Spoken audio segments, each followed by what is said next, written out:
Hello there guys, what is going on? Son of Chelsea back here again for another edition of Let's Talk Chelsea. Hope you're doing well and keeping safe on this Tuesday. Going to be speaking about Chelsea's transfer deadline day, what happened, what didn't happen, and just reflecting on the window in total, and also looking at Thomas Tuchel's tactics in the first two games as Chelsea's head coach, and also focusing on the brilliant work of Callum Hudson-Odoi. But before we get into any of that good stuff, I want to ask you guys, if you haven't already, hit that subscribe button and the notification bell so you never miss an upload. Also, hit that like button if you're enjoying the content because it helps out the channel as well. And I also want to say a massive thank you to Lucid FC for sponsoring this episode of Let's Talk Chelsea. And they're going to be sponsoring Let's Talk Chelsea for the whole of 2021. Great guys. I'm sure you've been seeing me wearing their clothes and their hat, especially with my lockdown hair at the moment. Some great guys, great clothes, great gear. And just on Lucid FC, they're a US-based fashion label with a focus on urban lifestyles. The FC in Lucid FC stands for footwear and clothing,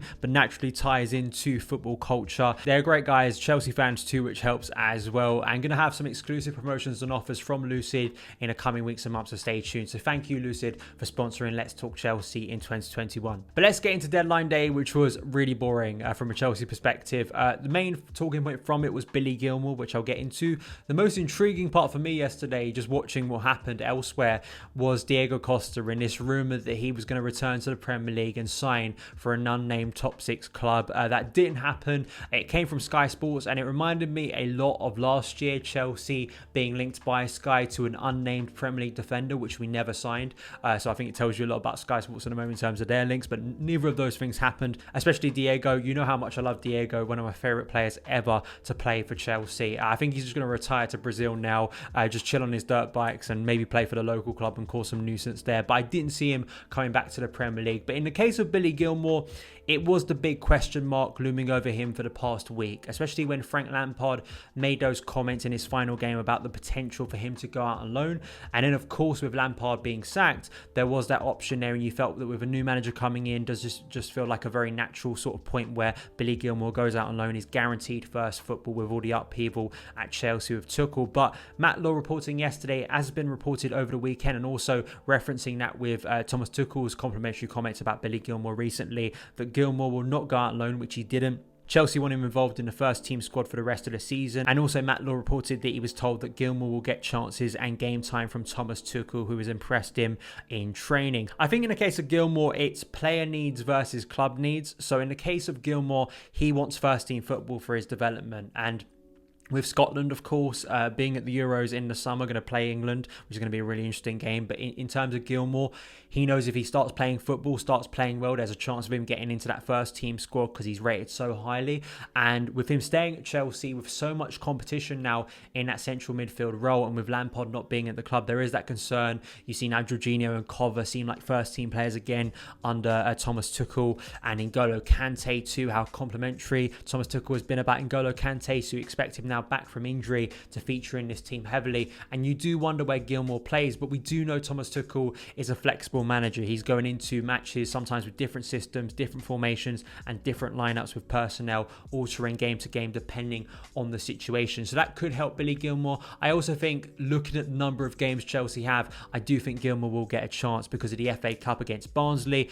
Just, there's so many games. I started looking at it recently, and it's just, it is mental currently. It's just never-ending football, it feels like, which will give the chance for Tuchel to rotate naturally, but he does it already as a coach, and I think he's open to doing that. So hopefully Gilmour impressing in training will give him more minutes. Just beyond that, of course, for Kaio Tomori, I think was the biggest news in the January window in terms of Chelsea, and he inevitably did get that loan move to AC Milan with an option to buy. So we'll have to wait and see in the summer what happens with him. And also with the uncertainty of finances in football at the moment with no fans in stadiums, it shows you the value in promoting you from your academy, and there aren't many clubs better placed than Chelsea to do that. So those are my thoughts on the transfer window and the January transfer window. Moving beyond that, let me know your thoughts in the comments below. But I want to move on now to Sunday's game mainly and look at Tuchel's tactics so far as Chelsea's head coach. We've only had 2 games, but there's some really interesting things to dig into, mainly talking about Callum Hudson-Odoi. He has been the star performer, and I think the most unique part of these opening 2 games, of course, we've seen the reintroduction of Marcos Alonso. We've seen Antonio Rudiger, who seems like a set first team player now.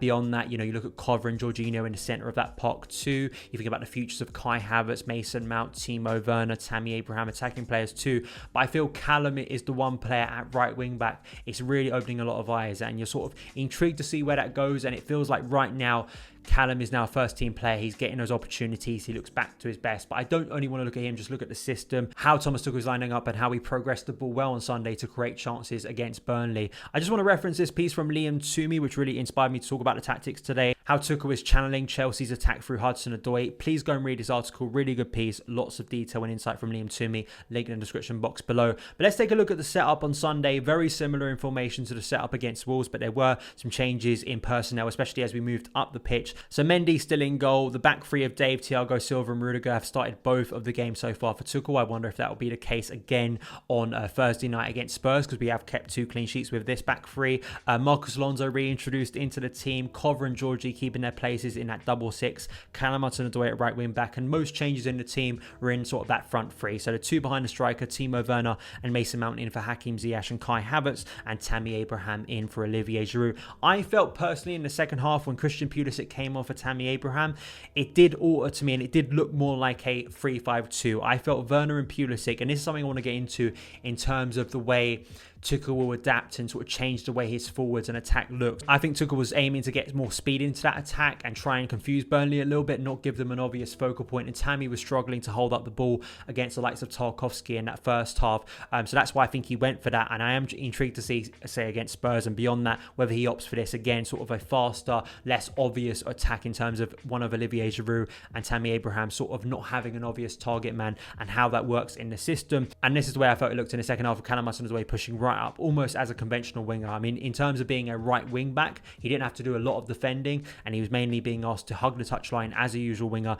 and just press up the pitch lots, because he had so much space against that narrow Burnley defence. But as you can see here, the graphic for the first goal on Sunday, moving the ball from left to right to exploit Burnley's narrow defence and use the width and creativity of Callum Hudson-Odoi. As you can see from the screenshot here, Mount dropping a little bit deeper and more central, quick 1-2 touch play, charging over the halfway line into clear space, which he did so many times on Sunday to great effect. But as you can see here, Callum's one-on-one ability, which I think is why he's in this team and he's so good in the final third. And you can see the future here with Callum, how deadly he can be. But I also felt the intelligence of his movement here. I think you really need to pick out forcing Burnley back, forcing Eric Peters back into his box. Once you get into the box as a player of Callum's ability and trickery, it's always dangerous for a defender, because they know if they make a silly foul, they're giving away a penalty. And really cutting inside to allow that space on the overlap for Dave to finish the chance wonderfully. I also am intrigued as well to see Reece James in this system. If he was to start, say, as a right centre-back with Callum Hudson-Odoi as a right wing-back in front of him, how he'd exploit this space against narrow defences. You could see Reece on the overlap, especially overloads in that situation,